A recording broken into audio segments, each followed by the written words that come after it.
Бүгін сіздермен балдақ деп аталатын құрақты тігеміз. Бұл құрақты қазір Versace, Chanel деп те атап жүр. Сонымен іске кірісейік. Бұл құрақты тігу үшін бізге ең бірінші табақ керек болады. Бұл табақтың өлшемі бізде 13,5-да 13,5 сантиметр. Және де бұның диагоналдарынан сызып аламыз. Одан бөлек бізге ши керек. Бұл екі түсті. Бұл шилердің өлшемдері, енінің өлшемі 3 сантиметрден. 3 сантиметр және де 3 сантиметр. Сонымен енді тігуге кірісеміз. Тігу үшін ең бірінші табағымызды лапканың астына қойып аламыз. Содан кейін мынау лентаны алып, көз қиямыз. Бұл көзімізді міне былай бүктейміз лентаны. Содан кейін былай қиып аламыз. Сол кезде бізде 3-3 сантиметрлі квадрат шығады. Бұл квадратты біз тура осы табағымыздың ортасына орналастыру керек. Ол орналастырғанда мынау ұштары, бұрыштары, төрт бұрыштың тура сызылған диагональдарға сәйкес келу керек. Сол кезде тура ортасында бекітіледі. Енді осы көзіміз жылжып кетпес үшін 1 миллиметрдікте, араға припускный шов 1 миллиметрде тігіп аламыз.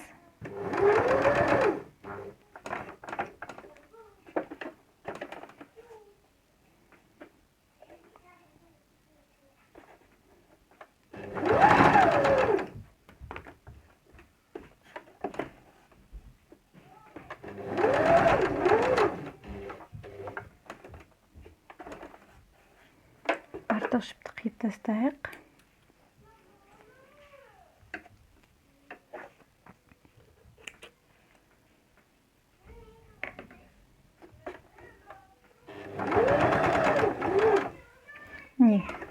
Көзімізді бекітіп болдық.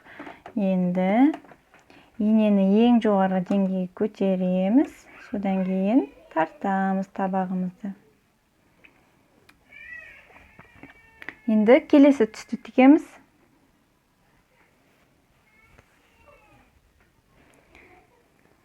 Тура бетпен бет қоямыз. Ендігі бізде припускный шов 7 миллиметр болады. Яғни лапканың бойымен қою керек.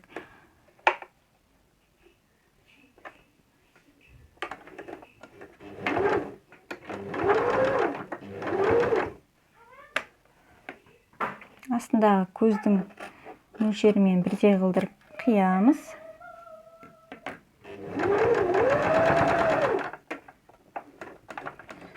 Енеміз жоғары деңгейге қойдық. Тартамыз. Ашайық міне. Енді келесі кезекте тура осы екінші түспен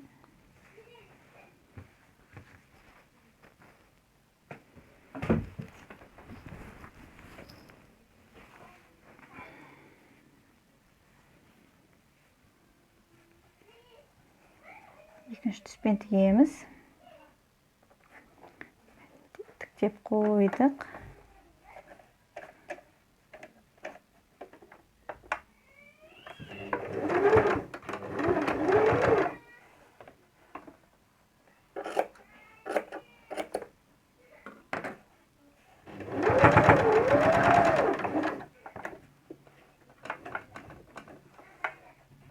Тартамыз. Ашамыз.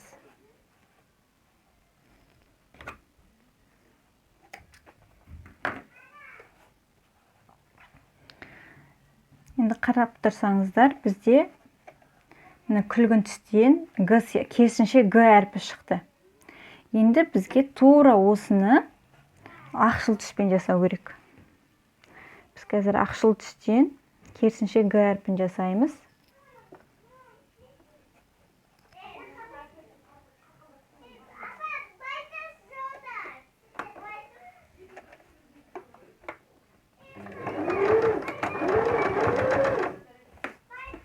Қазір қиямыз.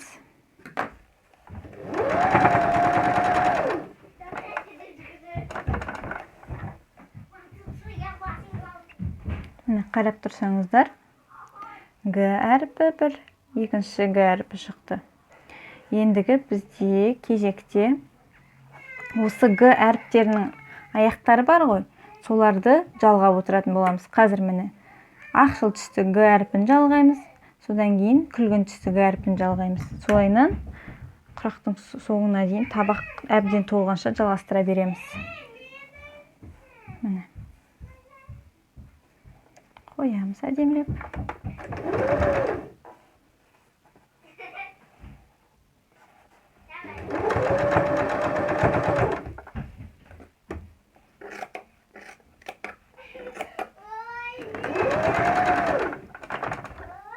Тігіп болдық. Ашамыз. Енді күлгін түстін тігеміз.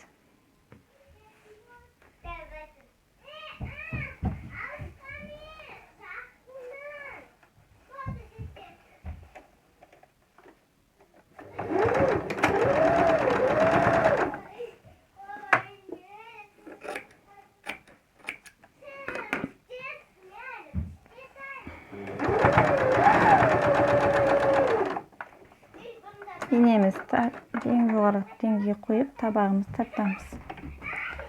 Міне бізде шығып келе жатыр жайлап. Енді келесі кезекте бізде осы жерде күлгін түсте тігіп кетсек болады. Содан кейін ақ түсті тігеміз.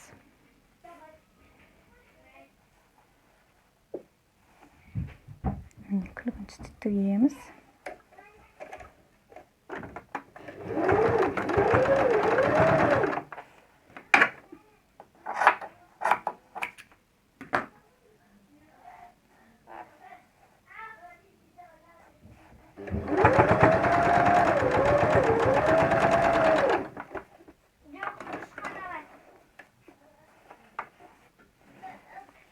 Келесі жаққа күлгін түстен тігеміз.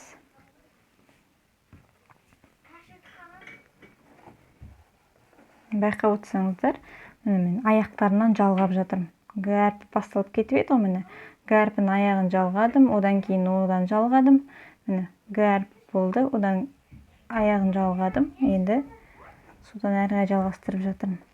Бізге қазір мына жерде күлгінді тіге алмаймыз, өйткені біз қазір мысалы мына жерден ақ түсті жалғайтын болсақ, ол былай созылады ғой, ұзарады ғой. Сондықтан оны қазір күлгінді бірден тігіп кете алмаймыз мына жерге.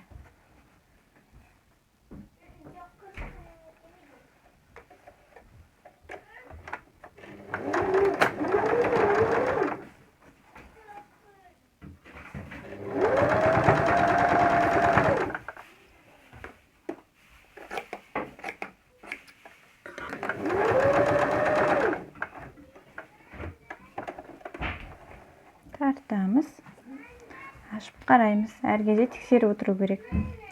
Мына жерге бізде күлгінді тіге берсек болады қазір. Күлгін деппін ғой, ақ түсті тіге берсек болады.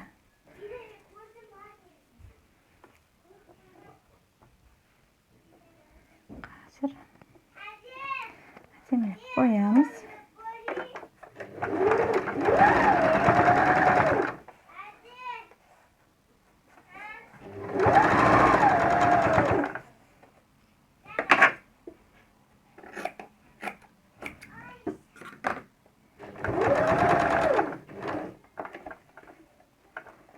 Енді көтереміз, тартамыз. Енді кезекте күлгін жаққа жалғаймыз.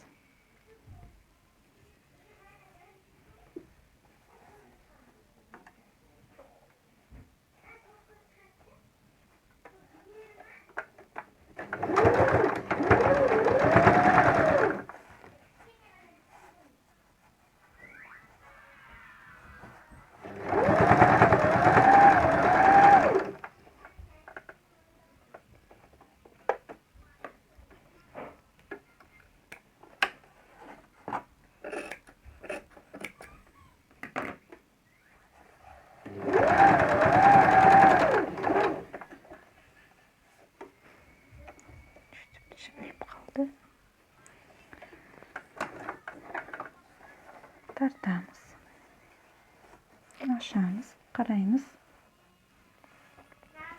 Мына жерде біз күлгінді тіксек болады.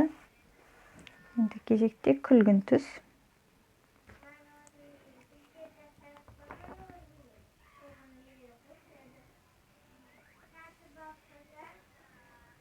Әдемілеп қоямыз.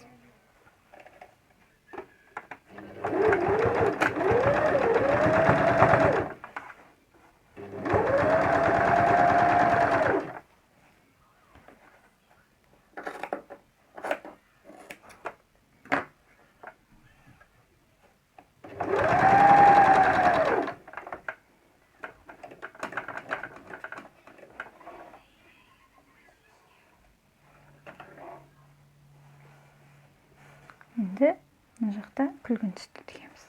Ақшыл түсті тігеміз.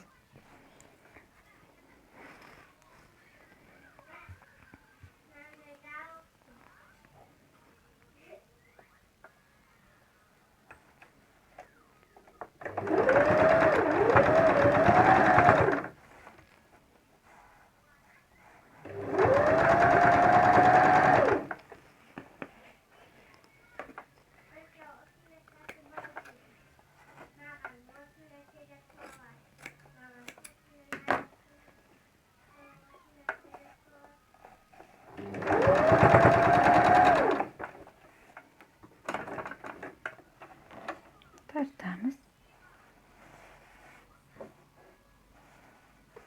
Мына жерде ақшыл түсті тіге берсек болады.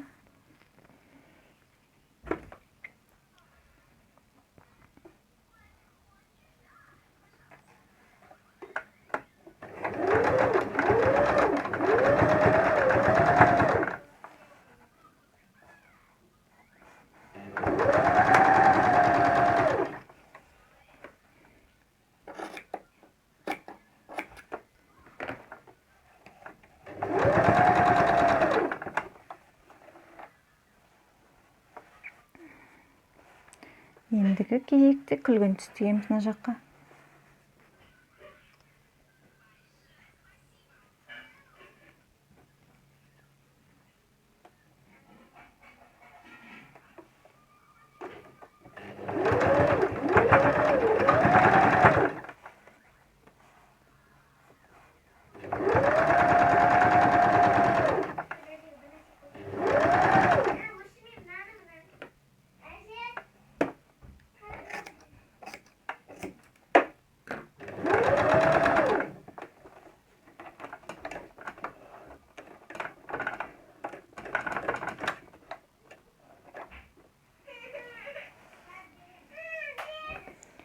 Тартып тұрған жіптерді қиып жіберейік. Енді мына жерге күлгін тігеміз.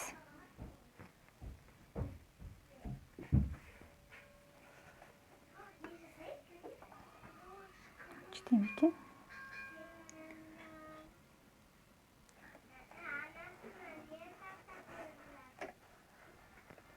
Аздап жетпей қалды.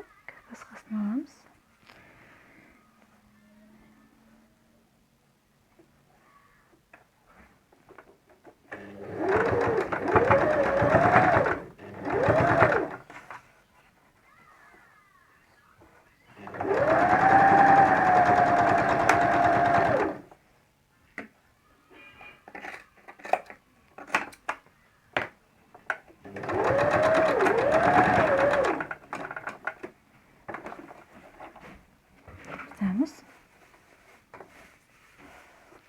Ендігі мына жақта ақшыл түсті.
тартамыз, ашамыз.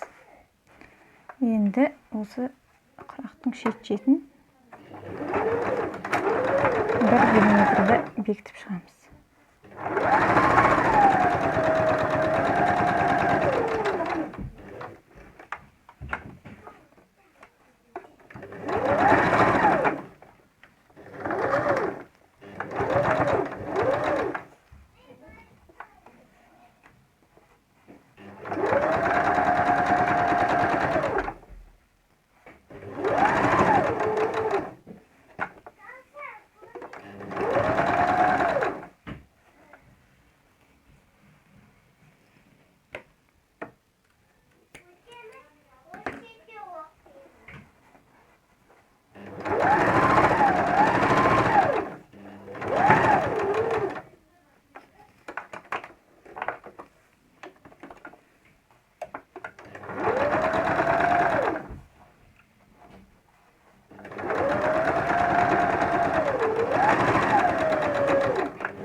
Жасаймыз. Тартып қиямыз. Енді қараңыздар. Мен сіздерге әдейі мына жерде қызыл түсті жіппен тіккен болатынмын. Ақ табақтың үстінен жақсы көрінсін деп. Қарасаңыздар, міне біздің жіптеріміз, жаңағы артық тартқан жіптер. Осыларды қиып-қиып тастаймыз.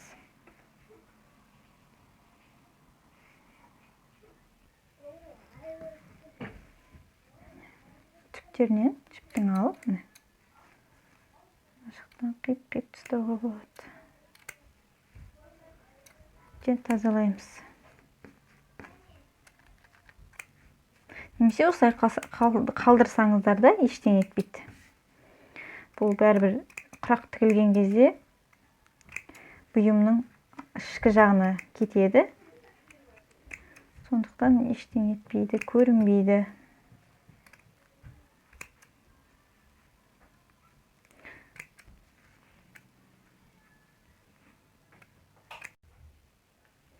Мен жан-жақ әбден тігістердің артық жіптерін қиып болдым. Енді былай қарасақ, жан-жағында кішкене артық маталар қалып қойды. Осыларды тегістеп қиып шығамыз.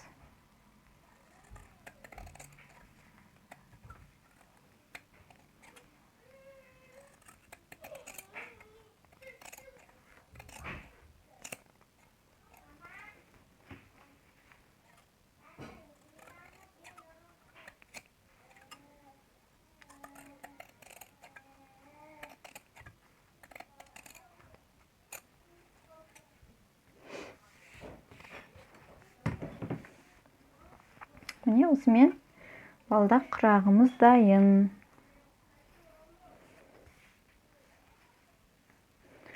Осылай тігіп-тігіп, барлығын бір-біріне жалғастырып, әдемі бір құрақтар шығаруға болады. Осындай нұсқада мынандай қылдырып.